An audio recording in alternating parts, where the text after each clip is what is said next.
சுரண்டலை தடுக்கிறதுன்னு சொல்லிட்டு முதலமைச்சரும் பேசியிருக்காரு. ஆனா எதுவுமே தடுக்கப்படலை அப்படின்றது மாதிரி விவசாயிகள் குற்றச்சாட்டு பண்றாங்க சார்.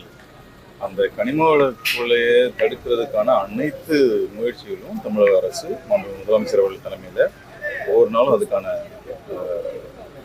முயற்சி தான் எடுக்கும். கனிம வெள்ள கொள்ளையை தடுப்பேன் என கூறிவிட்டு எந்த நடவடிக்கையும் எடுக்கவில்லை என புகார் கூறிய செய்தியாளருக்கு அமைச்சர் பிரபு பதிலளித்துள்ளார். சுரண்டலை தடுக்கிறதுன்னு சொல்லிட்டு முதலமைச்சரும் பேசியிருக்காரு. ஆனா எதுவுமே தடுக்கப்படலை அப்படின்றது மாதிரி விவசாயிகள் குற்றச்சாட்டு பண்றாங்க சார். அந்த கனிம வள தடுக்கிறதுக்கான அனைத்து முயற்சிகளும் தமிழக அரசு முதலமைச்சர் அவர்கள் தலைமையில ஒவ்வொரு நாளும் அதுக்கான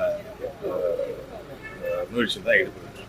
இப்ப கிராவல் மண் அள்ளியிருக்காங்க சார். பல்வேறு இடங்கள்ல விவசாயிகளுக்கு தண்ணி வரத்து வராமையே அந்த கிராவல் மண் நல்ல இடம் பள்ளமா இருந்து பாதிக்கப்பட்டிருக்கு. அது சம்பந்தத்துறையான அதிகாரிகள் மீது ஏதாவது நடவடிக்கை எடுப்பீங்களா? அதுக்கு ஏதாவது வழிவகை செய்வீங்களா?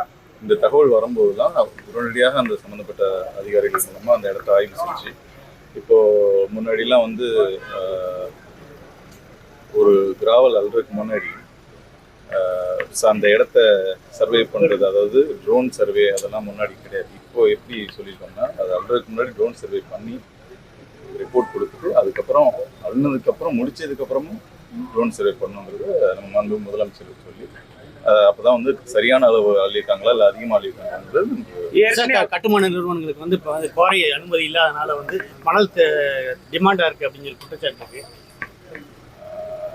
அப்படி ஒன்றும் கிடையாது. ஏன்னா அவங்கள்ட்ட அசோசியேஷன்லாம் நம்ம பேசித்தானே இருக்கோம், சரியாக தான் போயிடுச்சு. கட்டுமானம் பண்ணுறதுக்கு மணலே கிடைக்கல, அதனால் அதிகமான விலை கொடுத்து வாங்க வேண்டியிருக்கு. அது இல்லீகலாக நடக்குது அப்படிங்கிற மாதிரி இல்லை. செய்திகளை உள்ளது உள்ளபடி தெரிந்து கொள்ள ரெஃப்ளெக்ட் நியூஸை சப்ஸ்கிரைப் பண்ணுங்க.